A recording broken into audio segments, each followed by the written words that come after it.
maalam na. Salitang sobrang sakit lalo na kung iyong ipapadama. Mga pangakong di na matutupad pa. Boses mong hindi na muling maririnig pa. Dahil ang ating pagmamahalan ay tapos na. Isa ito sa pinakamasakit na nangyari sa buhay ko. Yung tipong ibinigay ko ng lahat ng pagmamahal ko sa'yo.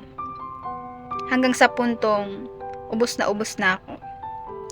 Ngunit sinuklian mo lang to ng panloloko.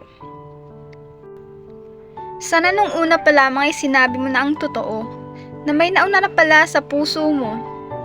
Di na sana ako nagmahal ng todo. Kung ang kapalit nito ay sakit sa puso at buo kong pagkatao. Hindi na sana ako naniwala sa mga kasinungalingan mo. Hindi na sana ako nagpadala sa mga matatamis na salita mo.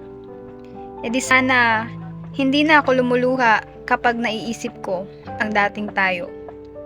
E di sana hindi na ako nasasaktan ng ganito. At ngayon, kailangan ko nang isara ang pahina ng paborito kong libro na dati ay siyang binabalik-balikan ko dahil tapos na ang ating kwento at dahil may bago ka ng bida sa kwento mo. Hello everyone! This is Binibining Makata sa Larangan ng Pagtula. Thank you for watching!